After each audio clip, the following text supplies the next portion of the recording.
Junta, building better Africa. Amalawi muli bwanji konse kumene muli zikuchitikadi izi ndithu Atupele muluzi itu lero wangobwira kudzangong'alula ndikudzangoyiphedula poyerayera ndithu ndikudzayigwesera mtikamo chubwi koditu apa tukamba nkhani yomwe ija paja Shadrack Namalomba dzulo analankhula zambiri komanso Samia Suleiman analankhulaso zambiri kupatula kulankhula zokhudzana ndi Atupele analowaso mtika mpakana anayamba kukamba za kudwala kwa acheya ndikunenatu President akale amene ali Muluzi bambo wake wa Francis Muluzi komanso Atupele Muluzi ndi yaze uja amakhala ku America amapanga zake zija makanka magali moto amaonesa zimphamvu zake kumeneko komatu apa Atupele Muluzi waganiza zowayankha Shadrack Namalomba potangira kuti analankhulitsitsa nana kuti Atupele Muluzi si munthu woyenerera mdziko lino kamba kuti iyeyu ndi munthu woti anthu anamusala kalekale ndipo sitingamudalire kugwira naye ntchito iye wapya mtima chifukwa choti DPP sinamutenge iyeyo kuti adzakhale running mate wa chipani cha DPP pamene chikuyenda ndi Profesa Peter Wamutharika koma Atupeleyo lero lino wangozambatuka izingogwira ntchito mpaka yakaime pasanja ukanena kuti ine ndinaluza constituency kwanga anthu amenewa bwanji nane ndiyang'alulepo nane ndiphathule ndimasule mumpepalamu etu ndeno Atupelewo abweratu nkhani chonse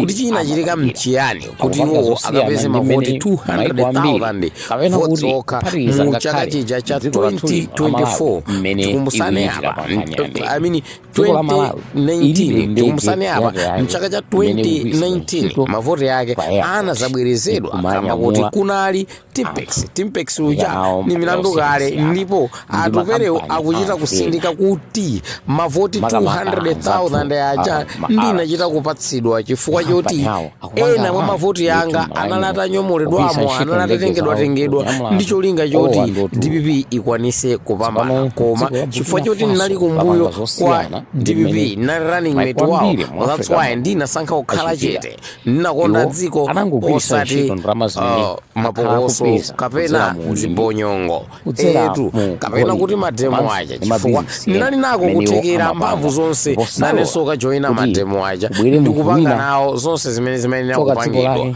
koma ndinaona kuti iyayi munthu une ndine running mate wa DPP motero ndisaononge mbiri kapena dzina la chipani cha DPP komanso mai geniansa kuphatikizapo ndi Profesa Peter Wamutharika ndiye na onse amene ali akuluakulu ku chipani chimenechi cha DPP Democratic Progressive Party tsono apa tatiyeni timve nkhani kuti wayilemba motani mkulu amene yemwe tikumunena kuti ndi mwana wanu uja last born Atupele Muluzi the admin wa WhatsApp group iye yutu wayilemba nkhani mu Chingerezi ndipo tikumveka motere tisiwerenga pang'ono kenako tiyikirepo mulomo kapena kuti kandemanga akuti let's set the record straight Malawians need to know the truth eyetu akuti tiyeni ndithu tingolankhulapo za straight apa ndipo Amalawi akufunika ndithu adziwe chilungamo chake. In 2019 Malawi witnessed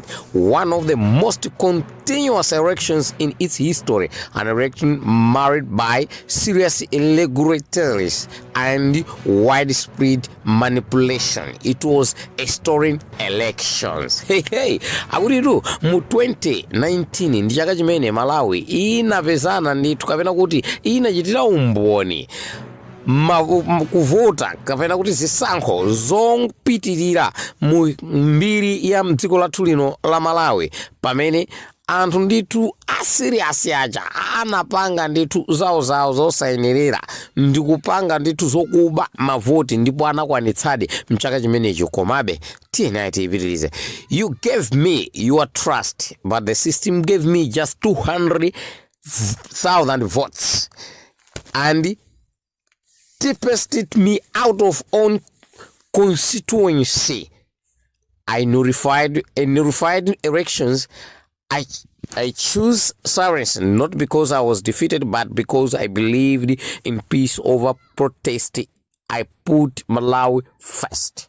Hey, mkulu yura ufusa kuriyo mufuna munduuze kuti ineyo ndinaluza ndithu zisankhozi chechonsecho munaika Timpex mavoti yanga ndikundipasa 200,000 okha. Munagwisa ntchito Timpex and mavoti aja anapangidwa nullify and mufuna munduuze kuti ineyo ndinaluza chinthu choti chinapangidwa nullify. Hayi, ndinasankha kukhala chete sikuti chifukwa choti ndinaluza ayi, koma chifukwa choti ndinakhulupirira mumtendere. Osati zokokana zibonyongo. Etu ndinayika Malawi patsogolo osati zibonyongo patsogolo. When the court rightly nullified that sham, I made a difficult yet deliberate decision to stand by the DPP as running mate. I traveled across this country and single-handedly campaigned tirelessly, sharing a vision of unity, development, and leadership. That's 1.7 votes. That wasn't luck. That was work, sacrifice, and leadership grounded in love for Malawi. That is a fact. Let me be clear. This post is not about politics. This is about the truth. This is about restoring dignity to our democratic process. And above all, this is about what Malawi deserves.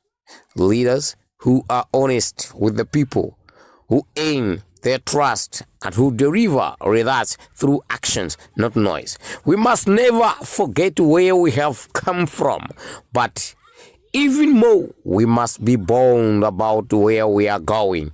Tonse tikudziwa. Hey, last pono charo amene wango bwera ndithu kuing'alula moteromo. Koma guys, tatini tuone pazonse zimene walankhulazi ineyo ngati nzika, not ngati YouTuber, not ngati wandale mmodzi wa andale, no, komano nene kuti ineyo ngati YouTuber nkuluyi zomwe akulankhulazi even zitakhala zoona bwanji, believe me or not, wabwera mochedwa. Because yeyi amayenera kung'alula zimene this long time, not now. So panopa kuzilankhula zinthuzi through anger.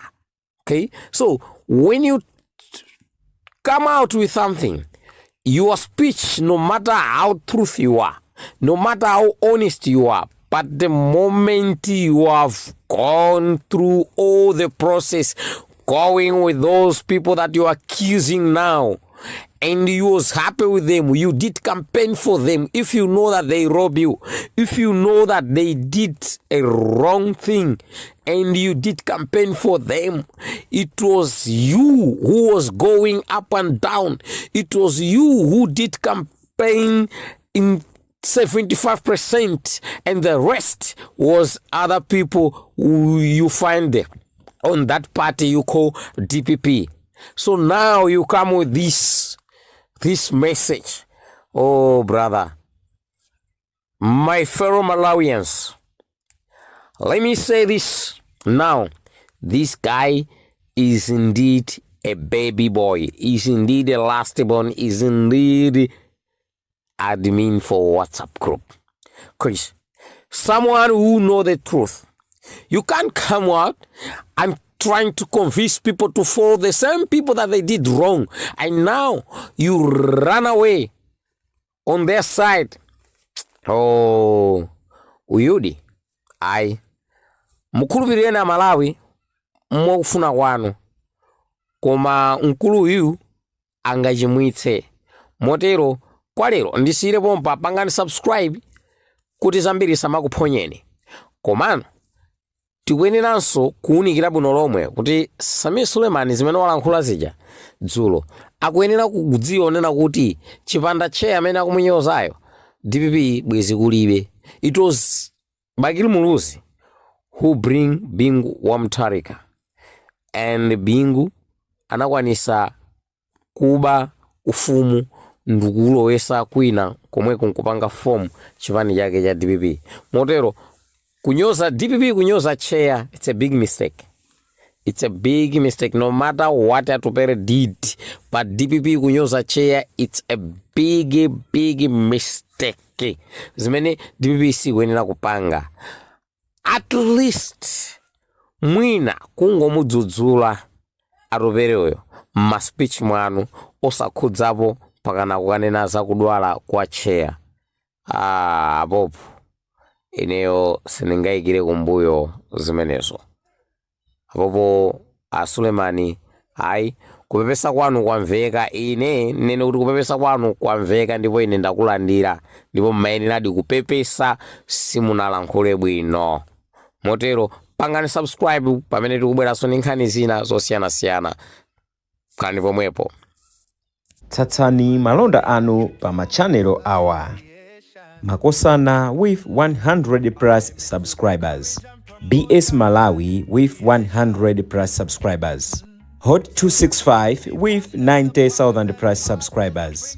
Sam Mavita with 100 plus subscribers. AMTV Malawi with 50k plus subscribers. Malawi Trends TV with 50k plus subscribers. Dreams Media with 20k plus subscribers. Mpongwe Pongwe with 80k plus subscribers. Crab Junta with 40k subscribers. Komanso Umata Daily with 10k plus subscribers. Ndipo mutakulipeza kudzera pa Malawian YouTubers Association Maya. Utenga wanu udzafikira anthu oposaposa 500,000 pa tsiku. Tilumikizeni kudzera pa email iyi officialmaya265@gmail.com.